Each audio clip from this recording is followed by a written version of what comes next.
ئیمامی ابن ڕەجەب دەفەرمێت یەکێک لە پیاوچاکان لای کەسێک بوو کە خەریکی ڕوحکێشان بوو، ڕوحی دەکێشرا، پێی وت ئەی فڵانە کەس بڵێ لا إله إلا الله، چونکە پێغەمبەری خوا عەلەیهی سڵاو وسەلام فەرموویەتی من كان آخر كلامه لا إله إلا الله دخل الجنة، هەر کەسێ ئەخیر قسەی لا إله إلا الله بێ دەچێتە بەهەشتەوە. ئەی فڵانە کەس بڵێ لا إله إلا الله. کابرا بڵێ چی چاکە؟ وتی ئەنە کافر بما تقول، من بێباوەڕم بەوەی کە تۆ دێڵی، ئیمانم پێ نییە و بەوە مرد. ئەوجا پرسیاری کرد کابرا، وتی پێم بڵێن ئەو شەخسە چی بووە لە ژیانیدا، چی ئیشی بووە و چ کار بووە ئێستا ئاوا بە ئاخیر شەڕی ژیانی بردەسەر و کۆتایی بە ژیانی هات؟ وتیان کانە مدمینە خەمرین، وتیان کەسێک بووە کە بەردەوام بووە لەسەر مەشروب خواردنەوە و پیشەی ئەو مەشروب خواردنەوە بۆ خوابمان پارێزێ. ئەوەتە خوای گەورە وەیضل الله الظالمین، ئەوانەی کە زاڵمن و ستەم لە خۆیان دەکەن خوای گەورە لەسەر مەرگدا لە کاتی ڕوحکێشاندا چەواشەیان دەکات، ناهێڵێت سەریان لێ دەشێنێت، ناهێڵێت لەسەر ئیمان کۆتایی بە ژیانیان بێ لە عقوبەی تاوانەکانیان و زوڵمەکەیان، نەک خوای گەورە زوڵم لە هیچ کەسێک کات. کەسێکی تر لە کاتی شۆریندا ئەو کەسەی کە خەریکی شۆرنی بوو دەفەرمێ جەنازەیەکیان بۆ هێناین، گەنجێکی تابڵی سپی و جوان، هەر ئەوەندەمان خۆش بوو کەجلەکەمان لێدانا کە ڕوتمان کردەوە بۆەوەی ئاوی پێداکەین و بیشۆین. ڕەنجی ئەو شەخسە لە سپی و جوانیەتەوە گۆڕا، تاوای لێ هات ڕەش هەڵگەڕا وەکو قیر، ترساین و کشانەوە دواوە هاتینە دەرەوە بۆ لای خەڵکەکە. وتمان چێ کە سوکاری ئەو مردووە چێیە؟ وتیان فڵانە کەسە بە پاڵ دیوارێکەوە ڕاوەستا بوو، خەریکی جگەرە کێشان بوو. وتم فڵانە کەس چی تۆیە ئەو مردووە؟ وتی کوڕی منە. وتم کوڕتە و تا ئێستاش خەریکی جگەرە کێشانی، حاڵی کوڕەکەت چۆن بۆ لە ژیاندا؟ وتی کانە لا یعریف الصلاة، وتی نوێژی نەدەزانی، نەیدەزانی هەر نوێژ چیە و نوێژی نەدەکرد. دەیوتی بڕۆ مردووەکەی خۆت هەڵگرەوە و ئێمە ئەو مردووە ناشۆن کە نوێژی نەکردووە و ئەوە ئاخیرەکەیەتی بەو شێوەیە کە دەیبینین خوا پەنامان بدا. حاڵەتێکی تر لە آخر شەڕیدا و لە علاماتی آخر شەڕی، چکە پێغەمبەری خوا عەلەیهی الصلاة والسلام دەفەرمێ من مات على شيء بعث عليه، هەر کەسێک لەسەر هەر حاڵەتێک بمرێ لەسەر ئەو حاڵەتەش زیندوو دەکرێتەوە.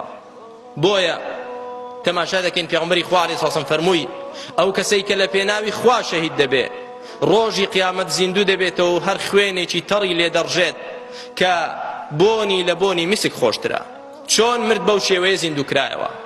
ئەو کەسەی لە حاڵەتی ئیحرام و حەجدا مرد، پێغەمبەری خوا عەلەیهی الصلاة والسلام فەرمووی یوبعث یوم القیامة ملبیا، ڕۆژی قیامەت زیندوو دەکرێتەوە و لەبەیک اللهم لەبەیک دەڵێتەوە، بەو حاڵەتەی مردووە بەوە زیندوو دەکرێتەوە.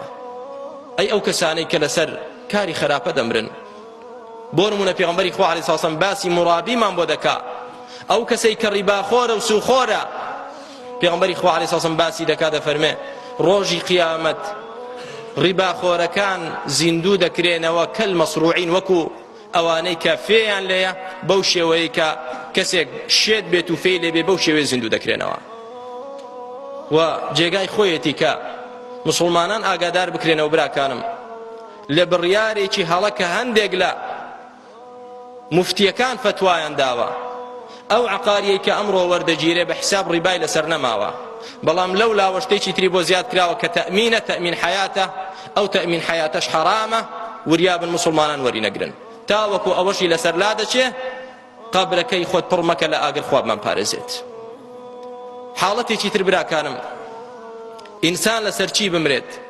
پێغەمبەری خوا عەلەیهی الصلاة والسلام باسی ئینسانی متەکەبر دەکا کە لە ژیانی دنیایدا خۆی بە زل زانیەوە و خۆی بە گەورە زانیوە. پێغەمبەری خوا عەلەیهی الصلاة والسلام دەفەرمێ ئەو متەکەبر و خۆ بە زل زانانەوە زیندوو دەکرێنەوە ڕۆژی قیامەت کە ئەمثال الذەڕ یەطەؤهم الناس بأقدامهم، وەکو مێرولە بچووکن خەڵکی پێیان لێ دەنێت. لە دنیا خۆی بە گەورە دەزانی ئینسانی متەکەبر، ڕۆژی قیامەت بەقەدەر مێرولەیەک خەڵکی پێیان لێ دەنێت ڕۆژی مەحشەردا خوابمان پارێزێ. چۆن بی خوای گەورە ئاوا عقوبەت دەدا خوابمان پارێزێ. کەسێکی تر لەوانەی کە ئاخر شەڕن، لەو علاماتی ئاخر شەڕیە خوابمان پارێزێت کێیە؟ کەسێکە کە کاتی ڕوحکێشاندا پێی دەڵێن بڵێ لا إله إلا الله، ئەوش دەڵێن نەخێر جارێ ئەعطونی مصحەفەن، بێنن قورئانێکم بۆ بێنن. دەڵێن چیشت بە قورئانە؟